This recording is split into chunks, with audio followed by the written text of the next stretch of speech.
Welcome back. All right, news of the day video for all you fine people on the internet for your Wednesday. It is October the 15th. Starting off at the top of the board, as this usually works in that manner, Donovan Sebrango was placed on waivers yesterday by the Ottawa Senators. He was claimed today by the Florida Panthers. The Florida Panthers claiming a defenseman, likely because of the news that's come out about Kulikov today, too.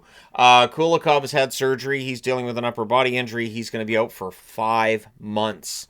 So the Florida Panthers dealing with another player out with a long-term injury, joining, of course, Tkachuk and Barkov. Barkov's going to miss the entire regular season at the very least. This is another test for Florida, a test of their organizational depth, and bringing in Sebrango should help with that as well. I do like Sebrango, I think, as a young defenseman, and Florida certainly has a good track record of picking up players from elsewhere in the NHL, players that don't necessarily show a lot before they get to Florida, and then they end up being pretty good for the Panthers. Forsling's an obvious example on the blue line as well of a player that when he went to Florida, nobody thought much of it, and he's turned out to be pretty darn good.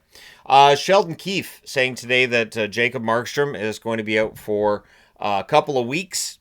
So they've recalled Nico Dawes from the AHL. Good thing they didn't lose him on waivers, of course, before the season got started. With Markstrom out, it gives Allen the lion's share starts until Markstrom is back. It is a couple of weeks. And unlike other seasons, it feels like when a guy's out for a couple of weeks, he might miss an extra game beyond what it normally would be because of the condensed schedule. But yeah, so Markstrom out for a couple of weeks for New Jersey. We'll see how things go. But Jake Allen has been very good for New Jersey since they got him. Nick Foligno, a post today from the Chicago Blackhawks stating that Foligno has taken a leave of absence, saying it's a brief one. He is going to be with his daughter as she has a follow-up surgery related to congenital heart disease. So my thoughts with Nick Foligno and his family. He's always seemed like a great guy no matter where he's played. And I've never heard anything really negative about Nick Foligno either. So all the best, my thoughts with him, and obviously family is more important than hockey, and so Nick Foligno going to be with his daughter, absolutely that's a no-brainer. Of course he would want to go and be with his daughter at this time, and we'll see how things are when he comes back. I'm sure the Hawks will rally around him and all that stuff, but all the best to him. So the New York Rangers set a record last night. I figured I'd throw it on the board today. It's the first time in NHL history that a team has been shut out in their first 3 games at home. The New York Rangers need to fix this, and yet when you look at the advanced stats, analytically they're playing all right at home. They aren't getting goals. So the frustrating part is that they're getting all the high danger chances. They're just not getting the puck to go in the net. When they're on the road, they're having much better success. So it is probably one of those things that'll self-correct.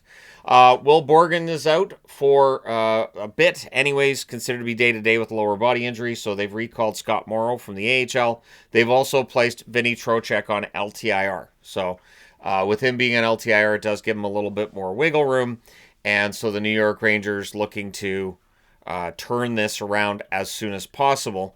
And tomorrow night, they are, of course, playing in Toronto, so that's going to be an interesting, fun little game, isn't it?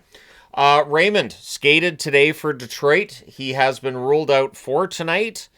I don't know anything further than that. Raymond's injury is one that I was looking for some kind of update on yesterday, so there it is for today.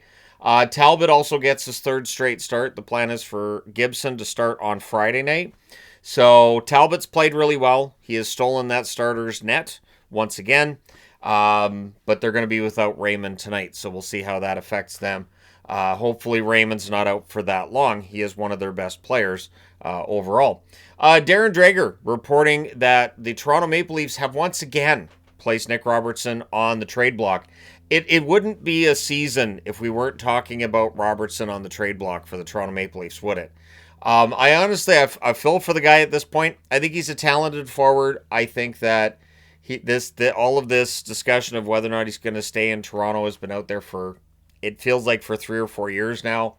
I don't know that there's a whole lot to it. My guess is that whatever a team would offer is probably not what Toronto's looking for in return. So I don't think anything necessarily comes of this.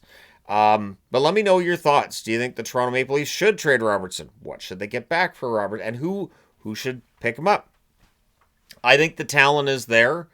I'm not sure how much upside there is, though. I don't know what he would be able to do if he was traded to, say, a team like Philly or Seattle or something. Wherever he would go, get an opportunity to score points, maybe, but I don't know how much more potential is necessarily there. Brady Tkachuk, it's starting to look like we could be looking at more than 4 weeks for Brady Tkachuk, and it could be significantly more.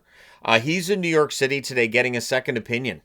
So I believe it's Michael Andlauer that revealed this to the press. It is a second opinion they're looking for on Brady Tkachuk relating to surgery. My guess is that he was told he'd need surgery, and so the second opinion is to see whether or not he can avoid said surgery. That's normally how that goes.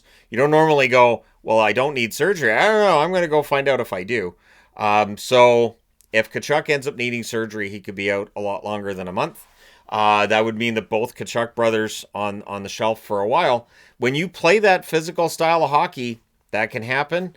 And it is part of the reason why players who play that physical style and bang and crash kind of hockey can struggle as they get into their late 20s, early 30s, both due to injury and just it takes a toll on the body. So we'll see how long Tkachuk's out and whether or not he needs surgery, but it's definitely starting to look like it's not going to be a quick turnaround on this, and he could be out long-term for Ottawa, which is not ideal when Ottawa has started kind of slowly to the season.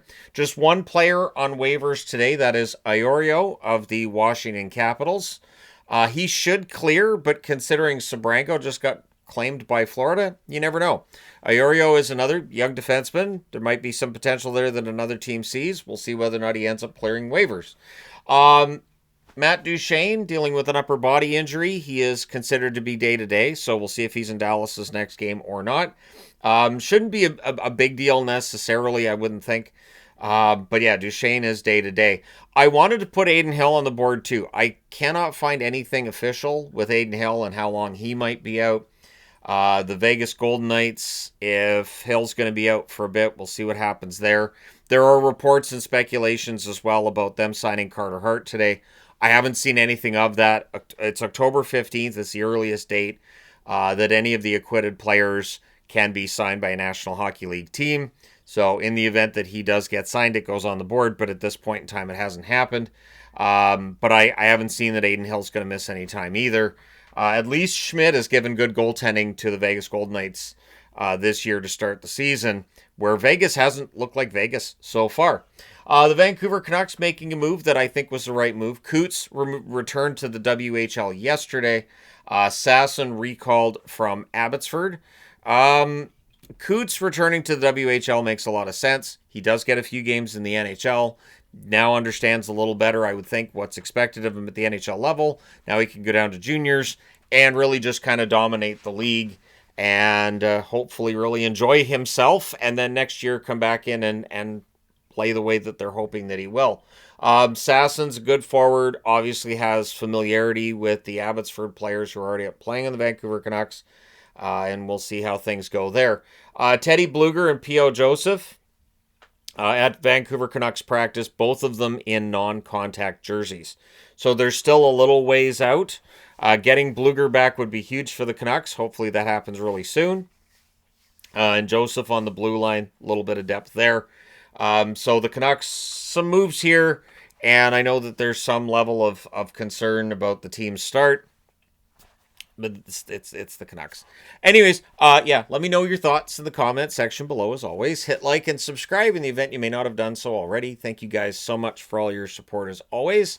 I will talk to you again soon.